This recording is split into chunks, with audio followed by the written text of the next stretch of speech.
Hello, everybody. Good evening. My name is Angie Liu, and I am the Executive Director from the Asian Community Development Corporation, which is one of the co-sponsors of tonight's Candidates Forum for the mayoral race in the city of Malden. I have the pleasure to welcome all of you here. Thank you for joining us tonight. I just want to take a moment to introduce tonight's moderator, Leverett Wing. Leverett is the Executive Director of the Commonwealth Seminar, which was founded in 2003.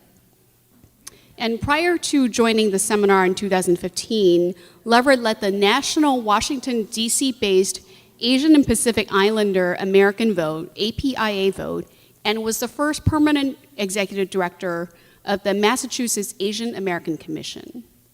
He is well known in politics, having served as a member of former Governor Deval Patrick's core transition team and State Treasurer Deborah Goldberg's transition team. Leverett is also a past co-chair of the Massachusetts Democratic Party's Diversity Outreach Committee and has sat on the Finance and National Leadership Committees for a number of state and national political campaigns. He is a past board member of the Asian Community Development Corporation and currently sits on a board of Eastern Bank, the Boston Children's Museum, GBH TV and Radio, Boston Harbor Now, the Joslin Diabetes Center, and Beth Israel Deaconess Medical Center, and Meet Boston. Leverett has been recognized by Get Connected as one of the GK 100, honoring the 100 most influential people of color in Boston. He was also a recipient of the prestigious Good Guy Award from the Massachusetts Women's Political Caucus, who was only the second Asian American to ever receive such award. In addition, Leverett was honored by both Asian CDC, which offered its Inspiration Award, and by the Chinese Culture Connection of Malden, which offered its Excellence in Diversity and Inclusion Award to Leverett for his work empowering and educating the community regarding political engagement. Leverett has moderated dozens of panels and debates, most recently moderating a debate to help elect the chairperson of the Massachusetts Democratic Party. Thank you very much, Leverett.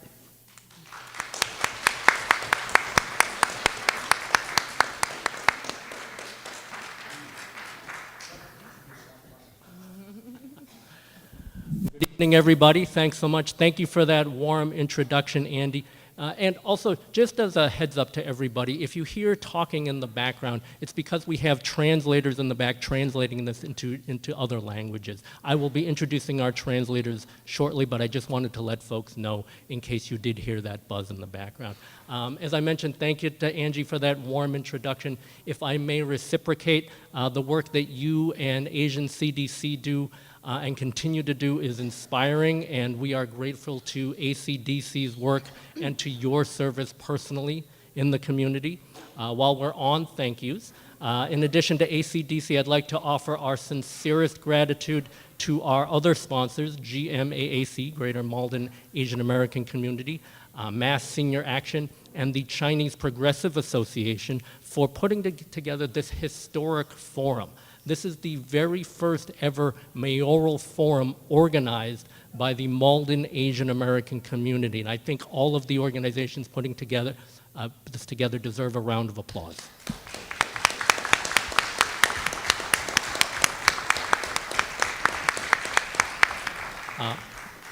Thank you to Karen Lynch of Malden Public Facilities Department and to the Malden Senior and Teen Center for their hospitality this evening. Also a special thanks to our timekeepers, Angela Fu and Zenia Liu, who are sitting in the front row, and I have asked the candidates to pay special attention to. They are fierce and they are forceful, and they are going to keep us on schedule this evening, aren't you? That's right. Also photographer Andy Liang and transcriber Ivan Wang. And thank you to all of you, the audience, for attending on a Wednesday evening. Many of you have had long days, perhaps families, homework, housework, and other commitments. And it's incredibly heartening and uplifting to see how committed you all are to participating in this process. I saw many of you holding signs out front, so it's an evening long day for all of you. So thank you all for your participation. Thank you especially to our candidates for participating this evening and recognizing the importance and voice of the Asian American community and for all the citizens and voters of Malden, and overall for making the commitment and sacrifice to run for this important office. I think we all know that running for public office, particularly a mayor, is a difficult and often thankless task, and we thank both of you for your sacrifice and commitment for that. Thank you. Also, thank you to our panelists and interpreters who you will meet momentarily, and to Urban Media Arts for videoing and live streaming our event, which also will be cablecast on UMA's government channels. So we welcome all of you who are viewing remotely. And our final thank yous are to our interpreters and panelists. Our interpreters for the evening in the back are Terry Yin, who is interpreting in Cantonese, Tina Huang, who is interpreting in Mandarin. Okay, my apologies. Dwayne True, who is Vietnamese, interpreting in Vietnamese. And thank you to the Asian Community Development Corporation and Chinese Progressive Association for generously donating and providing interpretation equipment. If you know of anybody who is in the audience who is still in need of interpretation equipment, the headsets that you see on people's heads, please raise your hand now, and someone will get those interpretation headsets over to you. I'll give that a moment. Okay. The order in which candidates will speak was determined by a coin toss that occurred prior to the start of this forum. All candidates' remarks will be timed. Other than their 4-minute opening statements and introductions, each question will be allotted 2 minutes for responses. Our timekeepers, as I pointed out, are sitting in the very front row. They will give each candidate a 30-second time alert, and then let each candidate know with the purple side of the sign that time is elapsed at the 2-minute mark. I ask that the candidates be diligent about sticking to the time limit because we do have a number of questions to ask. I will jump in if necessary, but I am sure I will not need to. Just as another heads up, after question number 6, we will briefly pause the questioning and turn it over to somebody from the Chinese Progressive Association who will give some information about inactive voters. And if somebody is an inactive voter, what we can do about that and how we can get you registered. And as audience members, we ask that you please put your phones on mute. Also, please hold your applause until the end of the evening because, as I mentioned, we have a limited amount of time for many, many questions, and also out of respect to the candidates, panelists, and your fellow audience members who have made the time and effort to be here. I promise you will have ample opportunity at the end of the evening, at the end of everybody's closing remarks, to give each of these candidates a warm round of applause. So with all that housekeeping out of the way, it is time to begin this historic forum. The coin toss which was held was won by, I am allowed to call both of the candidates by their first names. Oh, did I forget to introduce my apologies, but the panelists, our distinguished panelists. My apologies for that. Our panelist, Ada Lee, is currently a senior at Malden High School. She has been a member of Asian Community Development Corporation's A-Voice program for the past 2 years. Calvin Walker is the president of Metro North Branch of the Mass Senior Action Council. He is a homeowner and has called Malden his home for the past 46 years. And Sean Chen is a junior at Malden High School, and he is the youth member of GMAC's Board of Directors. So thank you, sir, for pointing that out, and thank you for saving me. I appreciate that very much. So with all that out of the way, I would love to turn it over to our candidates. Both candidates have allowed me to call them by their first names, and so I will refer to them as such. Gary won the coin toss, but like the New England Patriots, he has elected to defer. And so, exactly. The New England Patriots traditionally have elected to defer. There we go. And so our opening statements will be provided by Lisette. Thank you so much. Can everyone hear me? Is it on? Can everybody hear her? Louder. Okay. All right. Hello, everyone. It's not on. Okay, let's see. Okay. Hi, everyone. My name is Alvarado. I'm running for mayor of Malden. Mic's not working. If you could stop the timer. Thank you. Stop the timer. All right.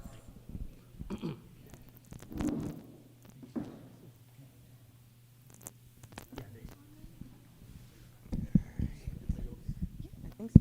Yeah. Okay. Hi, everyone. Sorry for the mix-up. Are we ready? There. Okay. Hi, my name is Lisette Alvarado. I'm running for mayor of Malden. Let's go. You want to try mine? Why don't we? Get one. because- Hello? Okay. Thank you. Okay. Thank you. Hi, everyone. My name is Lisette Alvarado. I'm running for mayor of Malden. And I want to thank our hosts tonight very graciously for having this event. It's very important to provide civic engagement for our community. Thank you to Leverett for moderating. And I want to thank all of you for participating and coming out tonight, spending your night here. I also wanted to thank you personally, Gary, for keeping this election season so positive and keeping it very good with focusing on the issues. I am originally from Chicago. I grew up in a very diverse neighborhood that's just like Malden. I grew up in a bilingual household, and we were taught from a very young age that government isn't there for us, that it's not there for you usually, and that we had to work hard, put our heads down, and really just tough it out to make things happen. My family, my dad and my mom and my sister really instilled that work ethic and really helped me get to where I am today. I'm very happy to say and very proud to say that I have a resume that really speaks to the credentials I bring to this office. I not only worked for Barack Obama in the US Senate, I also worked for him in the White House. I was a director in presidential personnel there, where I oversaw the hiring of political appointees into our domestic agencies.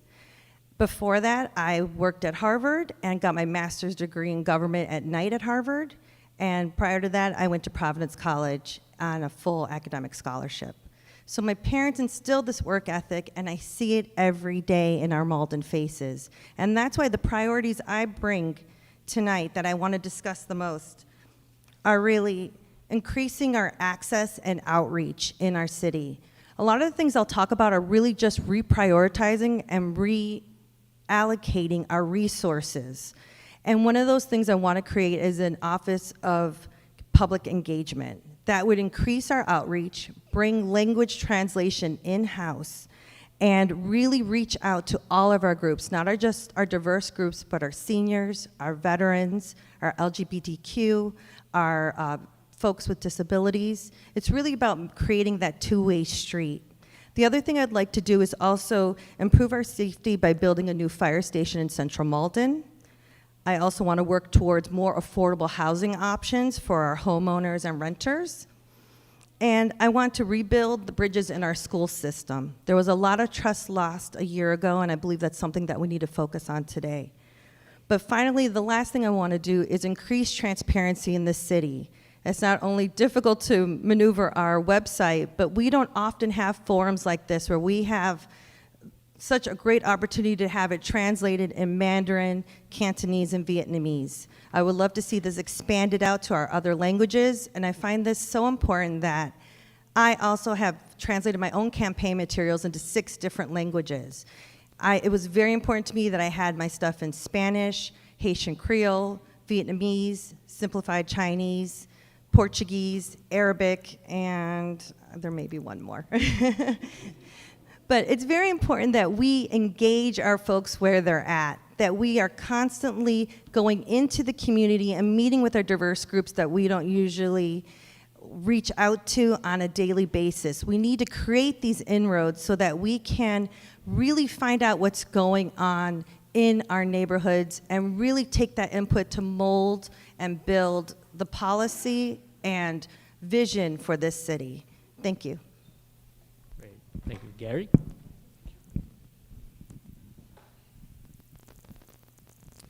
People often ask me, do you really want to serve another term? The 12-hour days, 7 days a week, the never-ending challenges. It's a great question. My response is always the same, which is, why wouldn't I want to serve another term? I love Malden, and I'm proud of all the things we have been able to accomplish together. We have paved more miles of streets in the last 4 years than during any stretch of time in the history of the city. We have embarked upon an extremely aggressive lead line replacement program across Malden. We funded our schools with an additional $12 million this year, the largest funding increase ever. We have become a green community and are well underway on multiple initiatives that will help make Malden greener and more sustainable. We have transformed the city's approach to the housing crisis by creating a trust to fund affordable housing initiatives, establishing an Office of Housing Stability, and adopting one of the most aggressive inclusionary zoning ordinances around. We are currently underway with not one, not two, not three, but 4 major park renovation projects. We have revitalized our downtown in a way never thought possible. We built a new city hall and police station with no tax increases.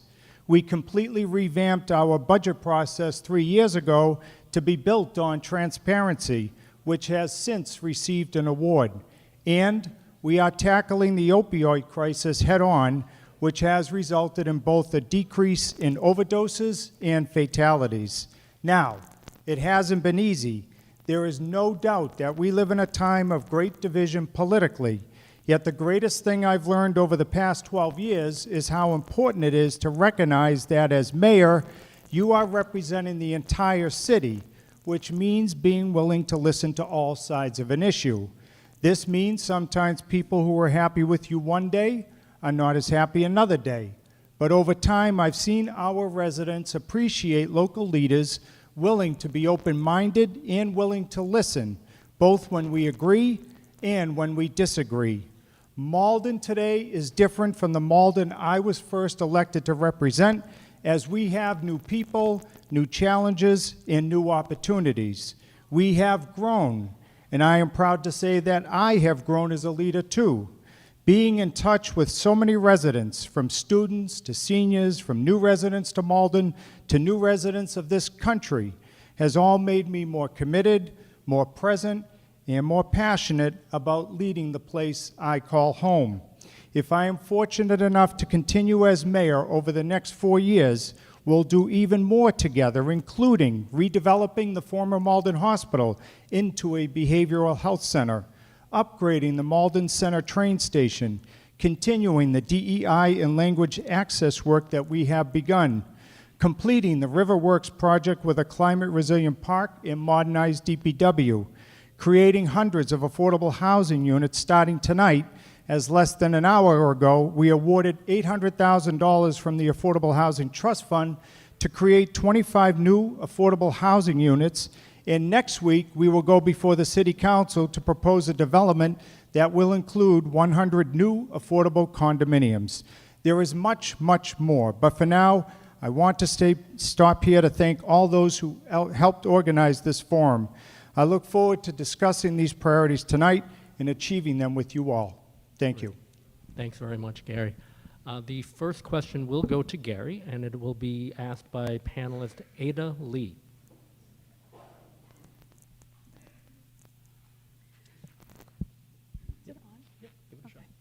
Over the past few years, Malden has faced quickly rising housing costs, making it challenging for lower income and middle income residents to afford housing within their community.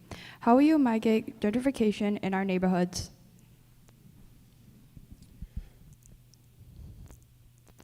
Thank you. Through multiple means. One is, as I mentioned in my opening statement, by having a very strong inclusionary zoning ordinance. Anybody that builds 8 units or more now here in our city, 15% of those have to be set aside. And they're at 50% area median income, not the typical 80%. We also have an affordable housing trust fund, which just an hour ago, we appropriated $800,000 to build 25 new housing units.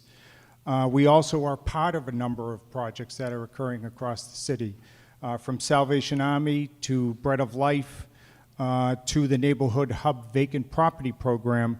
We believe all those combined will help us get to where I think we all want to go. The Boston Globe has said no city has done more when it comes to housing, and they said that during COVID, when I think a lot of people weren't sure what to do, but Malden did. And so I believe by us continuing to work together and making this a priority, as our administration has been doing, I think over the next 4 years you will start to see that we will increase the number of units that we have in our community. That's it. Gary, if you could hand me the microphone. Thank you. The housing crisis is an issue I hear a lot about while canvassing around the city. One of the things I've talked about and advocated for is to look into rent control in Malden. We have seniors being priced out of their homes. We have teens who don't realize that if they move away, they may never be able to move back. We need to explore this option with our city council to include rent control as a possible option for our future. This would not include any small small landlords, let's say triple deckers and under. So small landlords would be exempt from this. They would be able to continue to charge rent because they tend to charge less rent because a lot of it is creating income for themselves, not so much for a corporation. The other thing I would like to do is to expand our inclusionary zoning law. Right now, as Gary said, a building has to be at least 8 units for it to have to be required to have affordable housing in it. We could be lowering that number so that we work with the city council to decide whether we should include inclusionary zoning for anything from 5 units and up. The other thing is we really need to focus on our first-time home buyers. There's a lot of talk here about not focusing on renters, focusing on people getting into homes. I say we need the rent control because we need to be able to provide them, have people have a savings to be able to put towards a home, right? But in regards to homeowners, we could have an extensive homeowners education program here. We could have a program where we provide a down payment assistance for homeowners. It all could be explored with our city council. Great, thank you, Lisette. Hold on to that microphone. The next question is going to you, and it's going to be asked by panelist Calvin Walker. Seniors are particularly vulnerable to the increasing. Can you speak into the microphone, Calvin? Sorry. Great, thank you. Seniors are particularly vulnerable to the increasing extreme weather due to climate change. How do you plan to assist seniors with mitigating increased heat in the summertime? Heat islands are actually a very pertinent issue in our city. We find that in the southern part of Malden, wards 5, ward 7, that wards 2, that there is quite a very large amount of heat island exposure there. One of the things I would do is to increase our green spaces, but also there are utilitarian things we could do, such as providing bus shelters, such as providing possibly a shuttle that brings our seniors to different locations within the city. Because we really want our seniors to enjoy the city, but right now, with transit the way it is, they may not always have access to different parts of it. It's about making their trip comfortable and accessible to them at all times. One of the things, though, that really is at the heart of the heat island is really the Roosevelt Park area in Ward 5 right now. It is about to be turfed with plastic covering, and I will continue to fight for it to remain an open green grass space so that we can all enjoy it, and that is not solely reserved for just people who could participate in sports. We really want our seniors to go out and take a stroll. We really want our residents to enjoy our open green space. And we really want people to enjoy the city at all costs, but we are really losing our green space at the moment. And that would be the biggest factor to lowering our heat island effect here in the city, would be expanding the green space in the end. Great. Gary? We would continue what we've been doing. So we have the city's first ever climate action plan that has been put in place that's led by the community. We have been designated as a green community here in Malden since 2017, which has led to $1 million, roughly $1 million coming in from the state to allow us to improve energy efficient conservation measures in our buildings. We have converted all of our streetlights to LEDs. We have procured electric vehicles now that are being used throughout the city. We would continue investing in energy efficiency upgrades. So in the past 4 years, we invested roughly $8 million in all of our buildings to improve the HVAC. We did solar panels at the Department of Public Works, and we now have a new tree warden in place. And by having him here, we're in the midst of planting 2,400 trees over the next 3 years. The difference he's made already, we were spending $3 per capita per person. Now we're spending over $10 per person when it comes to trees. And then finally, working with Councilor Kerry McDonald, we're closing in on Malden having its first ever Malden Community Electricity, which will bring 100% renewable electricity in every home by 2030. And it's not just external, internal as well. All of our department heads are meeting on a regular basis to make sure that we move our city forward. Great, thank you. The next question will go to Gary, and it will be asked by panelist Sean Chen. What steps will you take towards ensuring that Malden is a safe environment for the public? Please take into consideration how different groups such as the elderly and minorities may experience safety in different ways. Continuing to work very closely with our police chief, Glenn Cronin, and under his helm, we now have not one, not two, but 3 school resource officers, 1 at the high school and 2 in the K-8s. And he's indicated to me during our weekly meetings together that his hope is to add a 4th next school year. So I think by us continuing to meet on a weekly basis and providing both fire and police with the resources they need will lead to a safer community. If you need more evidence of that, if you look at the most recent statistics, we have come a long way in the past 10 years. And that is all in the statistics. When we review them every week, not that any crime is good, but the ones we're typically dealing with, thanks to the men and women of our police department, are car breaks. It's not that violent crime that can just take hold of a city. We did have that at one point, but thanks to former police chief Kevin Molis and now new police chief Glenn Cronin and the men and women of the department, we are not where we were 10 years ago. That's how we would do it. Great.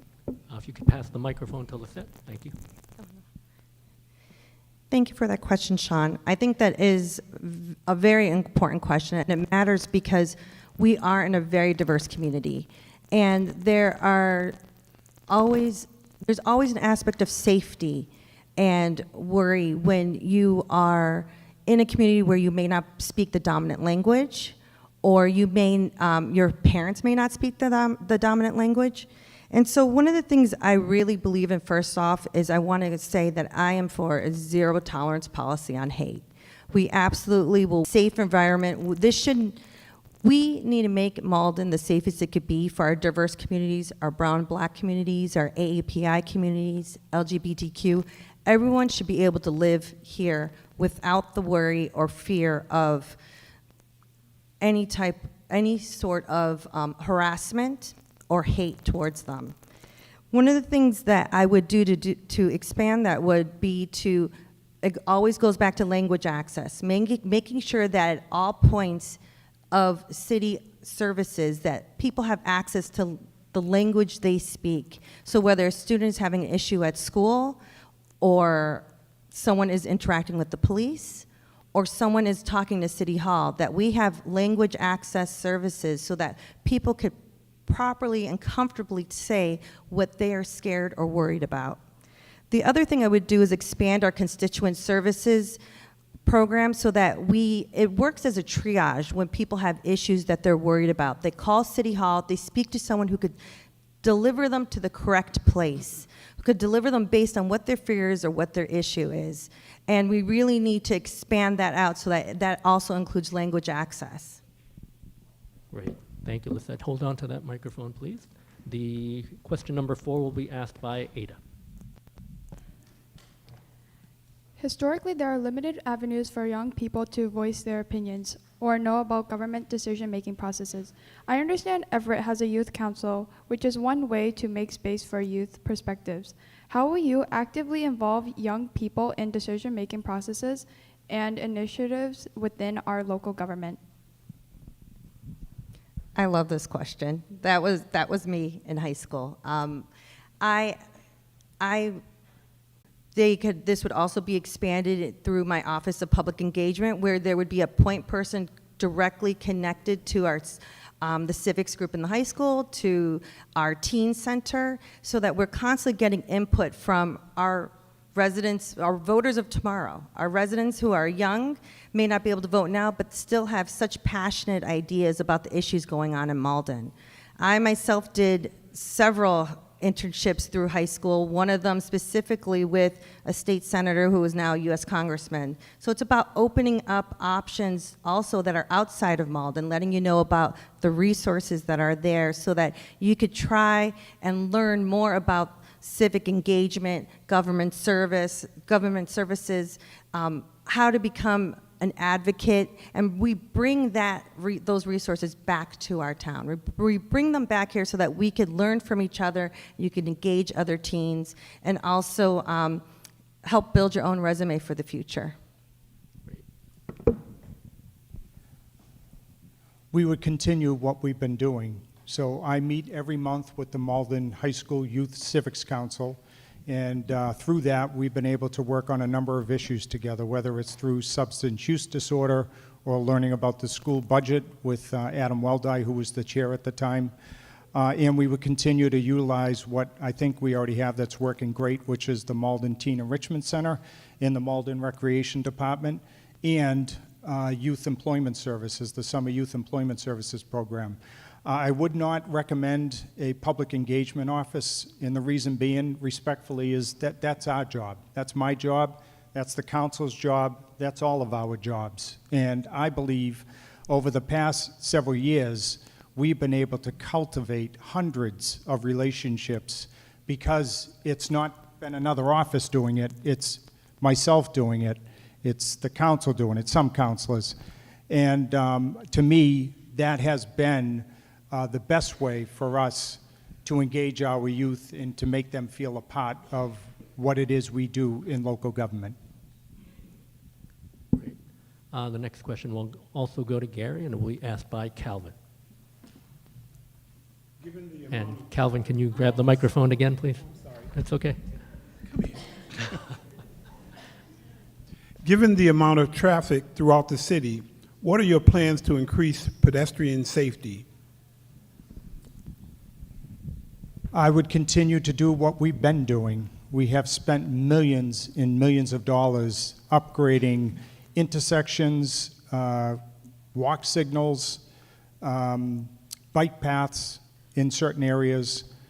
And what I have learned during my time as mayor is that people that are coming here believe the greatest attribute that Malden has to offer is the ability to get up on any given day and either bike, walk, ride, run, take the train.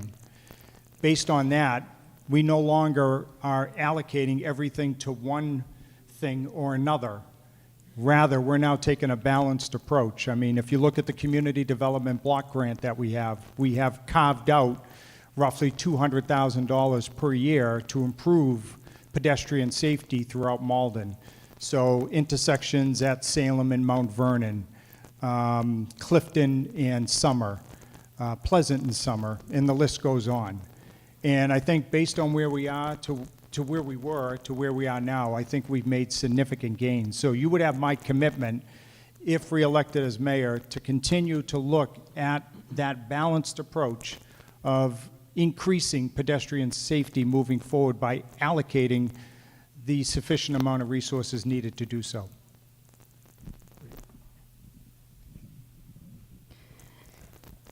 In regards to increasing pedestrian safety, I really believe that all of our transit options need a very comprehensive plan at the moment.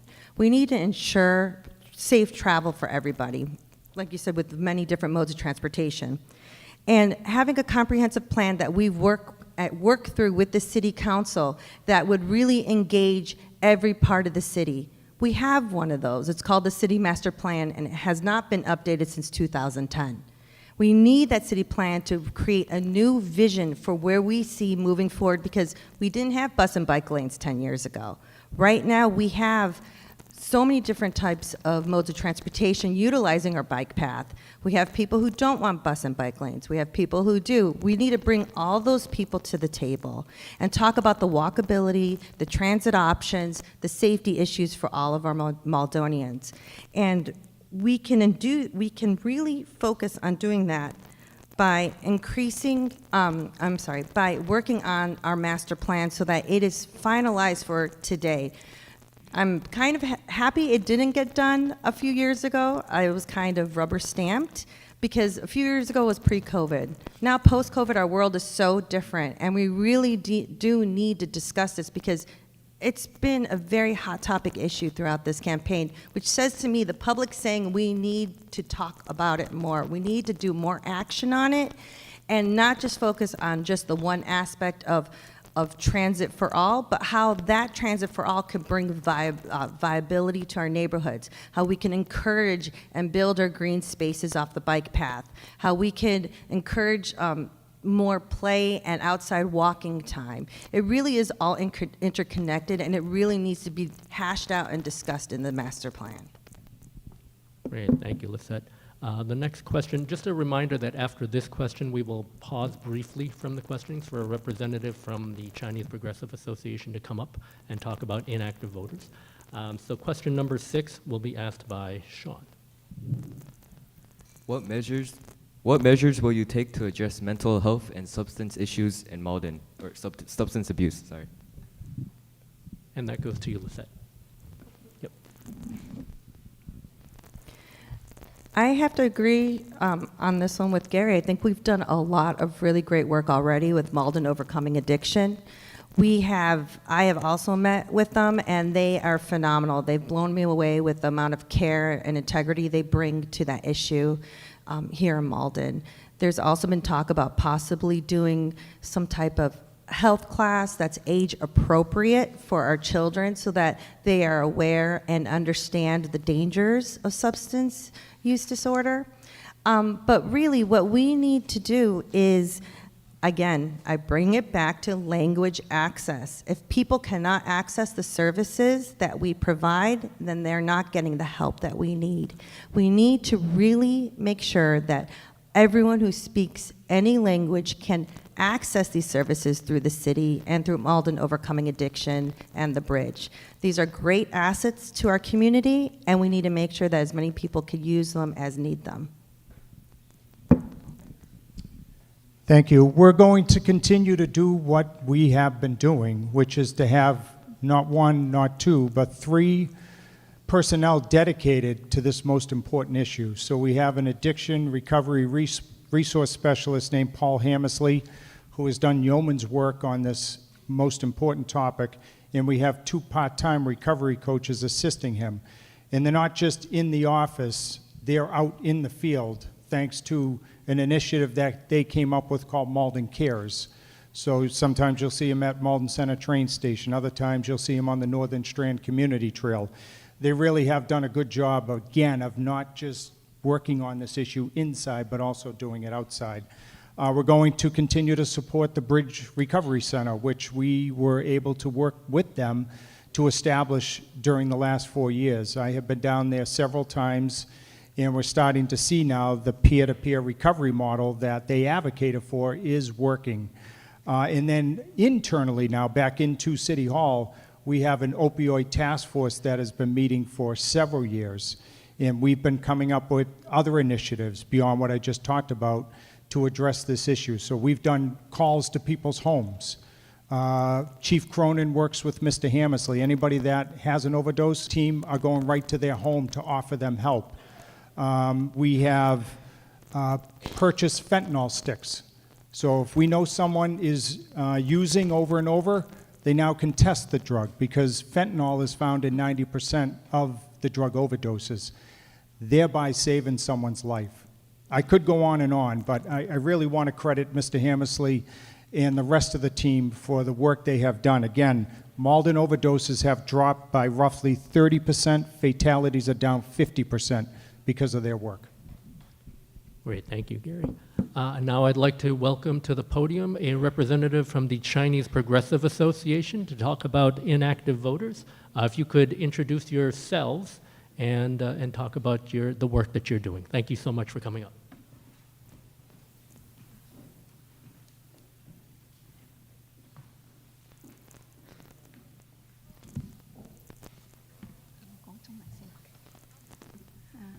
Hello， 大家好，我叫李麗英，我係前進會嘅職員，我都居民同埋摩頓嘅選民。今日我同大家分享嘅問題就係、我哋摩頓市有13000個選民係失去咗投票嘅機會。你哋知唔知道點解會失去咗嗰個機會啊？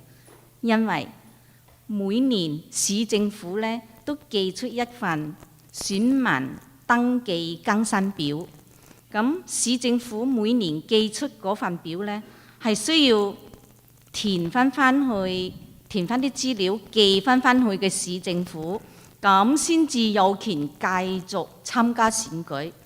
如果唔填翻嗰個表寄翻去，咁就失去咗選舉嘅機會啦。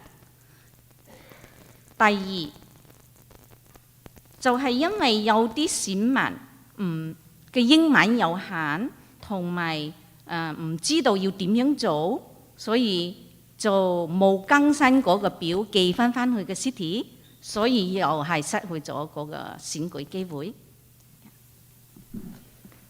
Hi everyone, my name is Chelsea. I'm an employee with Chinese Progressive Association. This is my coworker, Lai Ying Li.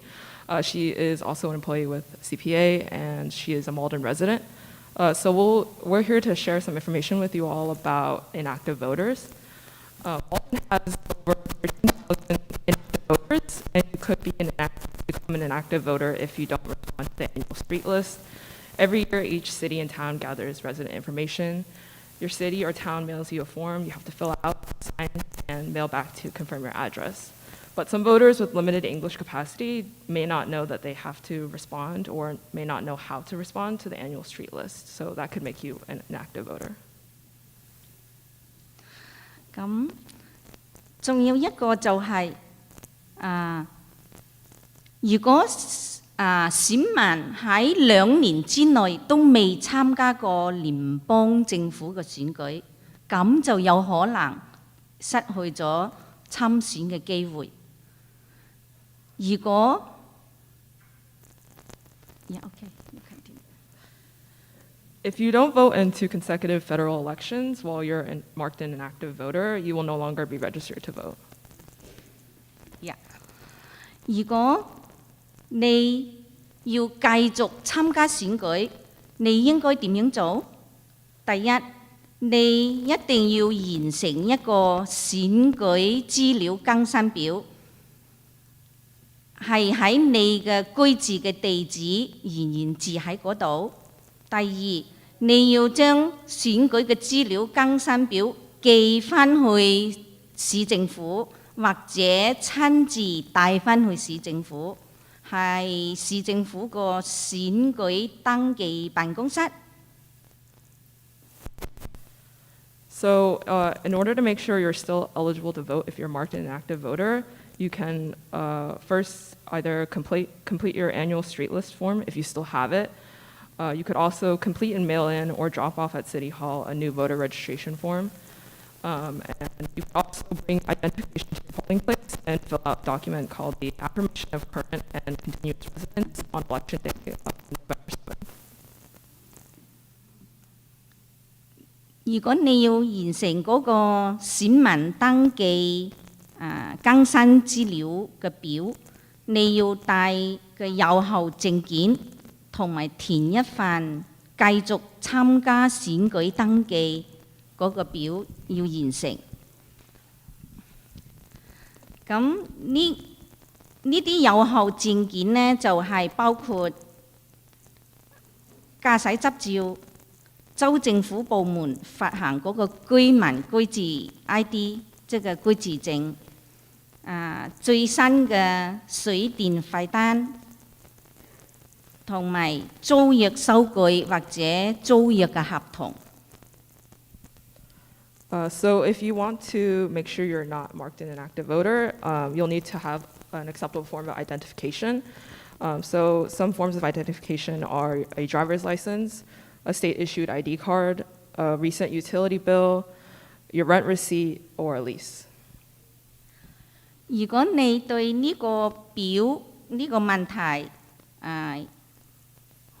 如果對需要幫助填呢個表，我哋華人前進會喺門口嗰度呢，有個台可以幫大家填呢個表。呢個表有中英文，一邊係中文，一邊係英文。如果大家需要，我哋可以幫助大家完成嗰個表，就有權繼續投票啦。多謝大家。So if you have this issue and you need help making sure that you're marked an active voter, you can come see us at our table outside by the entrance. We have a form in both English and Chinese, so we can help you out. Thank you. Thank you.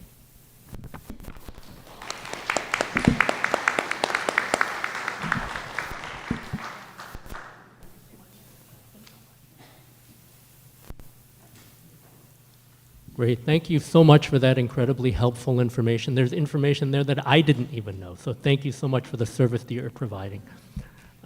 We will resume our questions. The first question will go to Gary and will be asked by Ada. Malden is an environmentally justice community where we are more subject to a disproportionate burden of environmental hazards and extreme weather. Follow the climate action plan that has been put in place under our administration. It's community-led, and we will also continue, thanks to Eric Rubin, the director of our public facilities, continue to garner resources from the state now that we are a green community.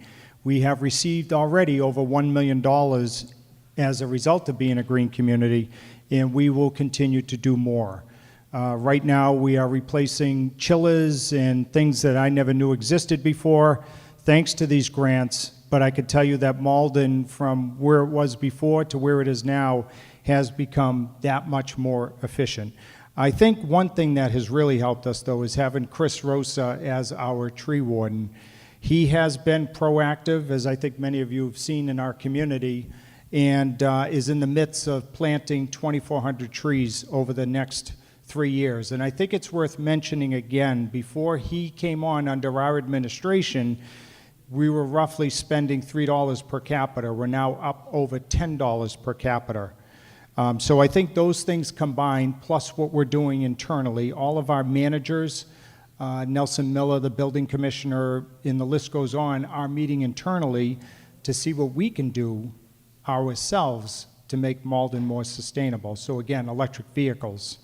Public Works Department now has solar panels. And, you know, working with Malden River Works, we will have the first ever climate resilient park in the next 4 years. So all of those combined, I think, will help us get to where I think we all want to go. Great. The truth in Malden is that we do have an environmental equity issue. There are wards that suffer the burden of environmental harm more than other areas. And we see that with the heat island. We see that with losing green space. We continue to see that in wards that are the most diverse and the lowest income in Malden.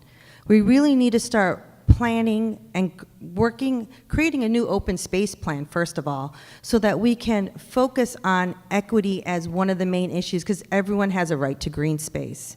We also need to work on the master plan I mentioned before, where this is a very important issue included in that plan, where we talk about rising heats, flood mitigation, utilizing less fossil fuels. We really need to make sure that we are equitably treating all of our wards, and that we really focus on making more green space in the wards that have the greatest burden right now. Thank you. And the next question goes to you, Lisette, as well, and will be asked by Calvin.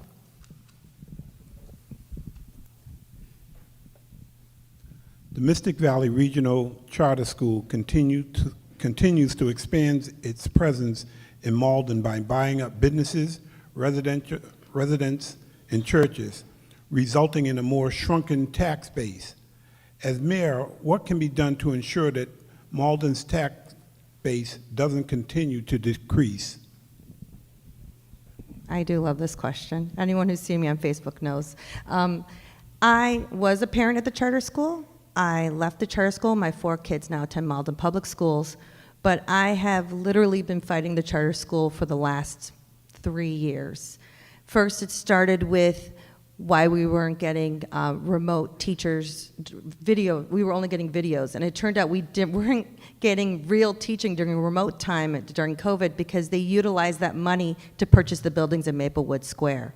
One of the main things that we could do is have the foresight and the vision in the city to purchase those properties before Mystic Valley does. Because in reality, that property was up for grabs for a long time. It was empty and up for lease, the bank building, for 2 years, and we never took the opportunity to purchase that and guarantee parking for our city, and continue to guarantee commercial revenue for that section of Malden. What we need to, unfortunately, we cannot force the charter school to do anything. In regards, they are under their own rules and regulations with the state. But that's why I say we have to have the foresight and the vision to really go out and find those properties and really make sure that we are using the Affordable Housing Trust Fund to possibly purchase those residential properties, turn them back to first-time home buyers or, low-income buyers. And, there's really so many ways that we can make sure we keep those properties taxable, because right now, you're right, we're losing a lot of tax revenue, and we're seeing that harm our school system right now. We're seeing that harm our businesses. We're seeing it harm our neighborhoods and squares, and that is one of my most favorite part of Malden, is that we have walkable squares where you could go and enjoy the businesses and have a cup of coffee. But when you see whole blocks demolished, it's really unsettling and unfair, because we could have done that. Great, thank you, Lisette. You would think we could have done that if we had known those properties were for sale. We did not. We did not. But when we did know, if I could finish, what we did know is that when those properties were purchased, we sprung into action to help those tenants who were going to be evicted. I'm happy to say our administration, working with the charter school, believe it or not, were able to buy those tenants another year to be able to stay in their apartments, and now that that year is up, they are in stabilized housing. So no matter how you feel about the charter school, I have not had good dealings with them myself. You must keep the lines of communication open. They are here to stay. And I think by us doing that, we were able to help those 2 families. So what we will also do is, work with them. And we tried to on this, once we did know that the properties were purchased by them, to acquire them. And we had about, I'd say, a half dozen negotiations. And I thought there was a possibility, and if there was, we would have purchased them.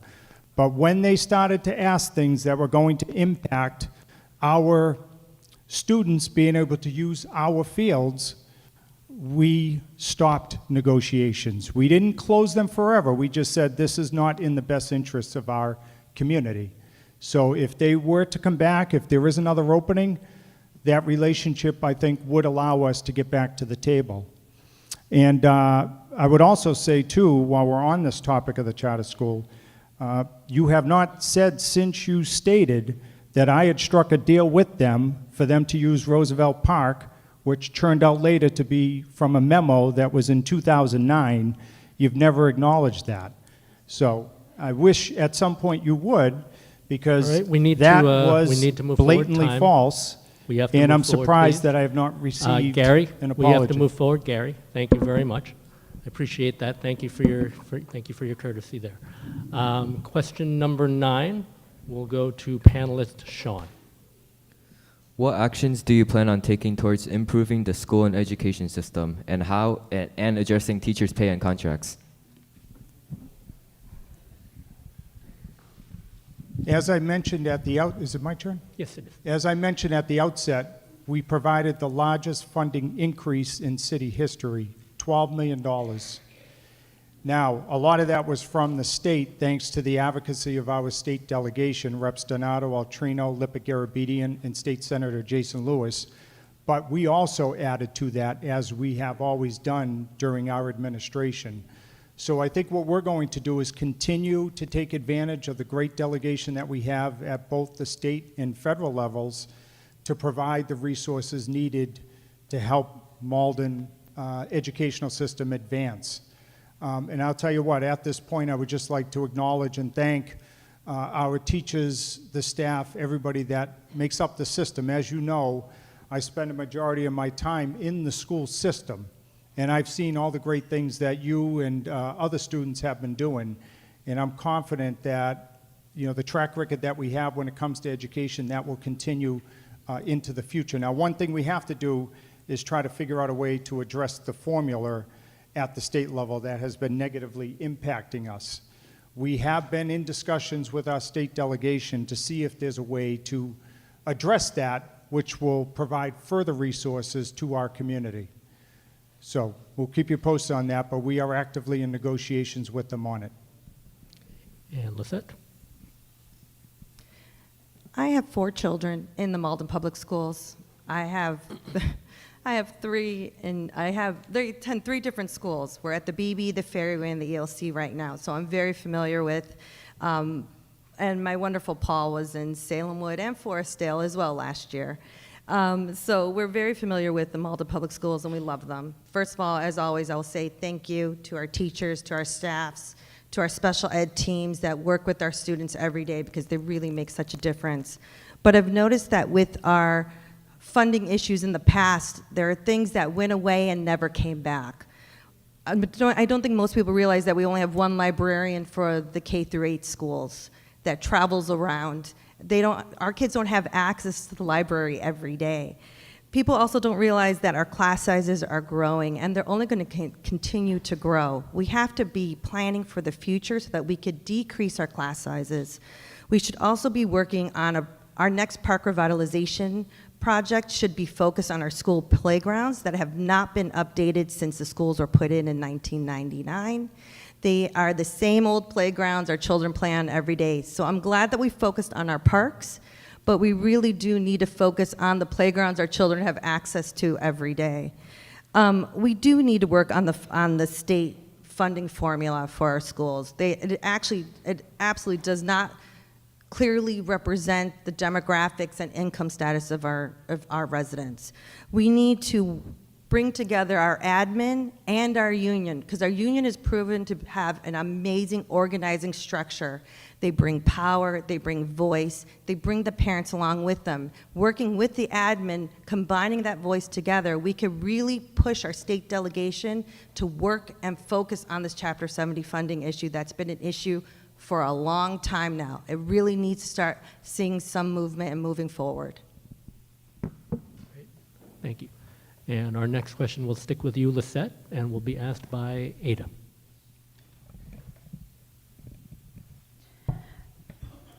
Many students at the high school and middle school take the bus to school every morning and afternoon for 5 days a week, maybe even more. Many bus stops do not have a shaded bus stop. Do you have any plans on making public transportation more accessible to students? As I mentioned before, I really am interested in increasing our bus shelter, safe space for our teens and for our seniors and residents to be able to take a trip that's already time-consuming and a lot of times annoying and difficult. So it really will be a way to bring comfort to them. Another thing is you mentioned busing. I am not aware of busing happening in the K-8 schools except for the special ed kids. And one of the things I would like to do is actually bring school busing back and budget for that, because that would be the greatest way to decrease our traffic. That is one of the biggest issues in our city right now. If we bring back busing, we would not have to worry about 3,000 students traveling in car around the city. We only bus our special ed students right now and our special ed students that are going out of district and to each school.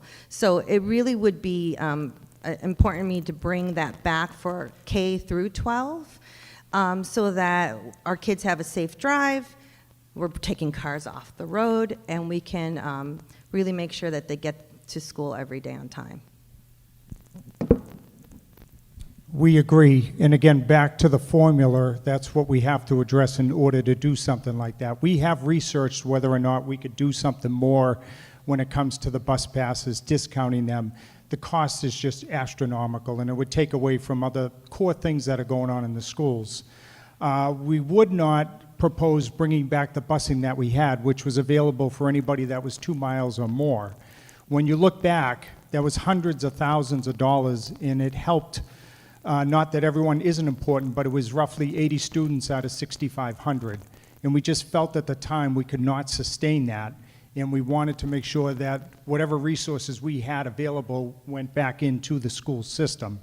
If I could, I just want to clarify on the issue of 1 librarian per the district. Last year's budget included 5 media specialists, 1 in each library, and they are checking out books. That budget was supported by the school committee unanimously, as it was the city council. The other thing is we are redoing the ELC tot lot, the Early Learning Center tot lot. We have done the BB tot lot over. We're in the midst of doing the Ferryway one next year, and we're doing a mural down at the Linden. And then finally, I just want to make sure everyone here knows the open space plan that was mentioned, there is nothing not routine about that. We do it every 7 years, so the 7 years is up. And then the master plan, as was mentioned, was last done in 2010. We do that every 10 years. So with COVID, we're a few years off. But I just wanted to make sure everyone knows there's not a shirking of responsibility here. We are definitely in tune with those plans and are gearing up to do the master plan now and the open space plan as well.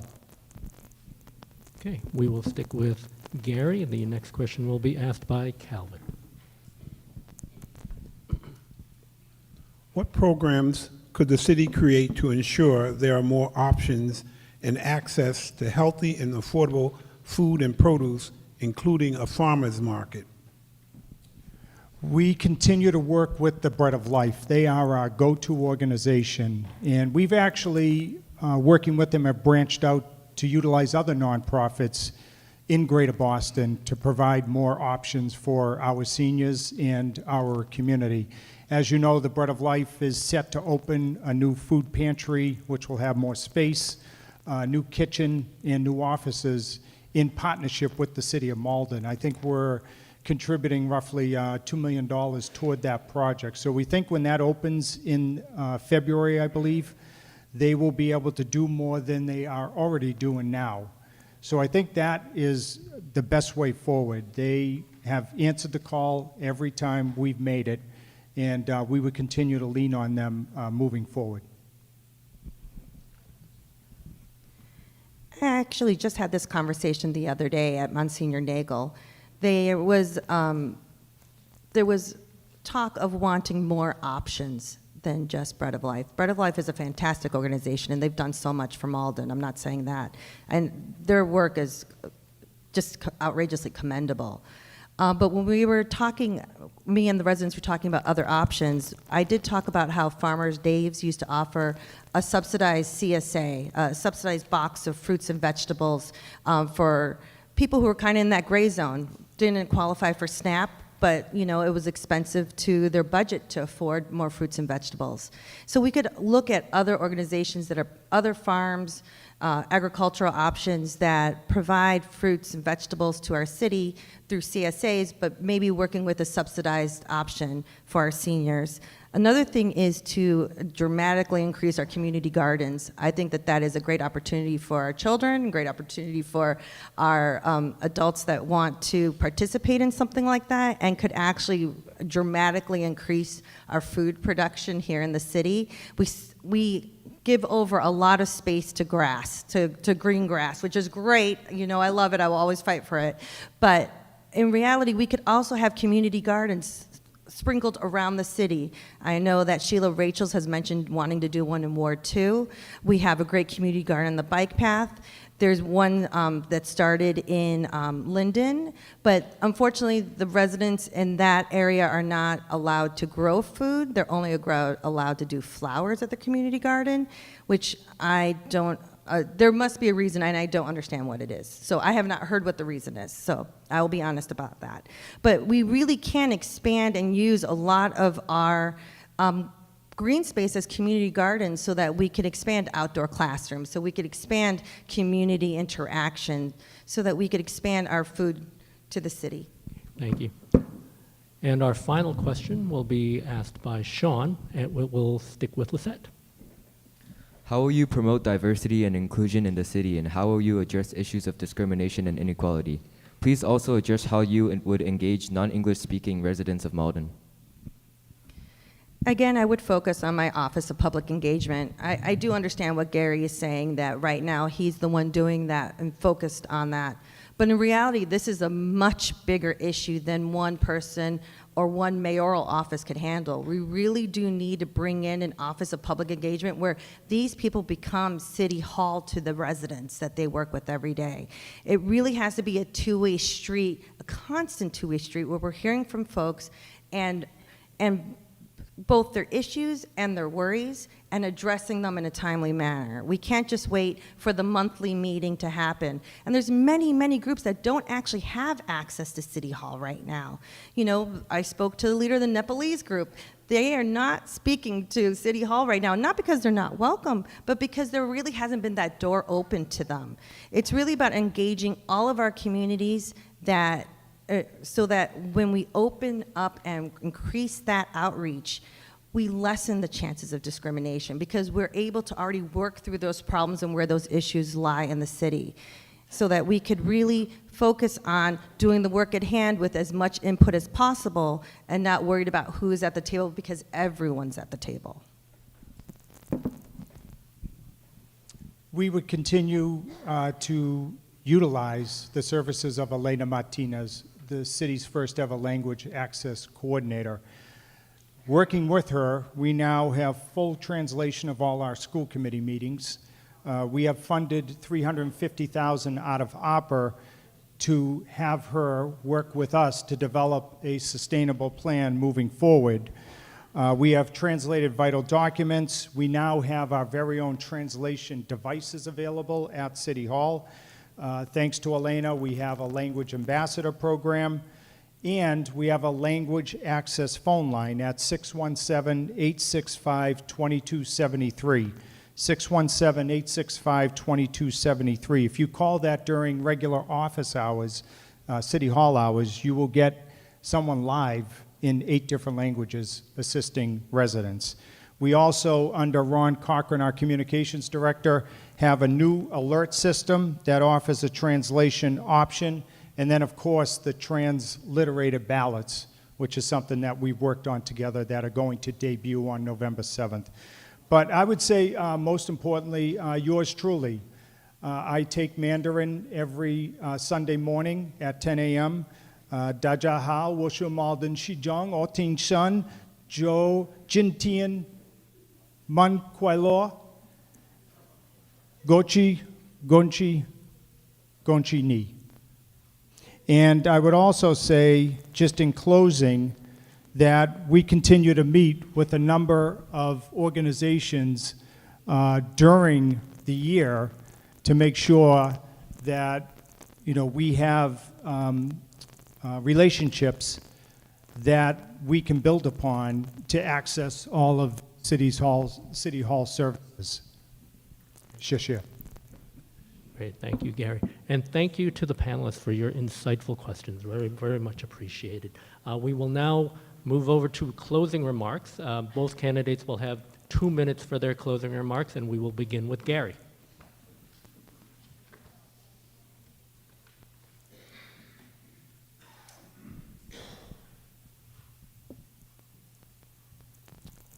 I want to thank the organizers again for having us here tonight, and thank my opponent, Lisette, for participating in this forum as well. It is clear that there are a lot of great things happening in Malden, and there are many issues on the minds of our residents. The topics covered tonight are just a small sampling of the reasons residents chose Malden as their home. As mayor, I represent the entire city and all our residents. Whether you were born here or just moved here, started a business here, or serve our community, I'm here to move Malden forward with you.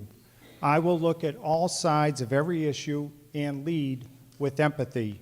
You've seen what we've accomplished, and I'm proud of our track record of success and transformative results that build on Malden's strong past and proud future. If you give me the honor of electing me to serve another term as your mayor, I will continue to be open-minded, will always be willing to listen both when we agree and when we disagree, and will continue to evolve as a leader to meet the needs of this great community. In closing, you know who I am. You know how to find me, and you know I'll always give it my all. I respectfully ask for your vote on November 7th. Thank you.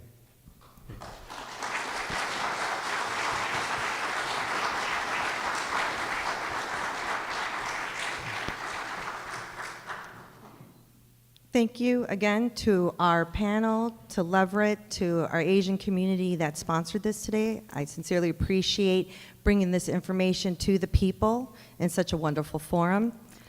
I like to remind people that no one is born knowing how to be 12 years of a mayor. It really is something that there are big shoes to fill, Gary.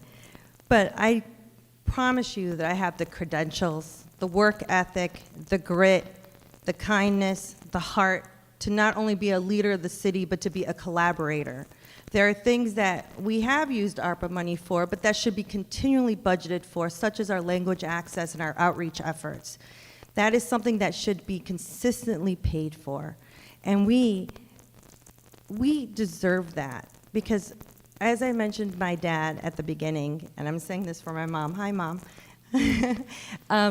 we really are, it's amazing. We really are the American dream. Malden is the most diverse town I've ever lived in, and to come from the working class Mexican American neighborhood I did, and to be here now sitting talking about this, it really warms my heart that the work ethic, the heart that my parents put into raising us, I could really try to bring to this office. Because it really is about rising all of us together, and really about making sure that we could hear all of our voices and really, really make sure that we can make the best Malden together. So I humbly ask for your vote on November 7th. Please go to my website for more information, laformalden.com, and thank you so much for listening today.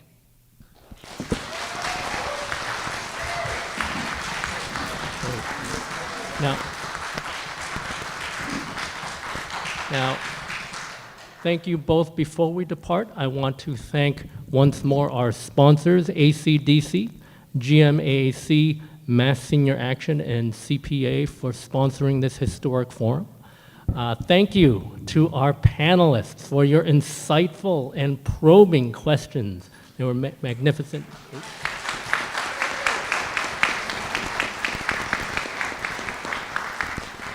Thank you to our interpreters for the evening in the back. Thank you for the work that you're doing.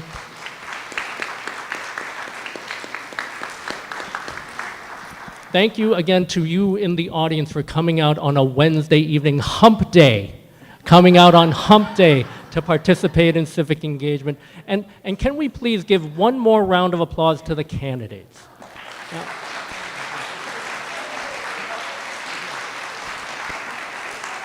Now,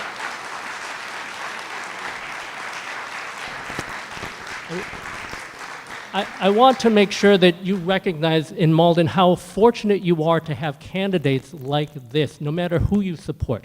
I think you mentioned, it was mentioned earlier, how many debates and forums I've moderated. This was by far the most collegial that I've ever moderated, and I want to thank both candidates for that. I think it reflects incredibly well on Malden, and it bodes incredibly well for Malden, especially considering the lack of civility that not only we see in DC, but in cities and towns surrounding Malden, which I will not name. But I want to thank both of them for making the commitment and the sacrifice to running. And thank you all once again for coming out this evening. Have a wonderful evening. Remember, Election Day is Tuesday, November 7th. Be on the lookout for early voting opportunities. And also, for those inactive voters, please go see the folks at CPA for their assistance. Thank you all again so much for a wonderful evening, everybody. Have a great night.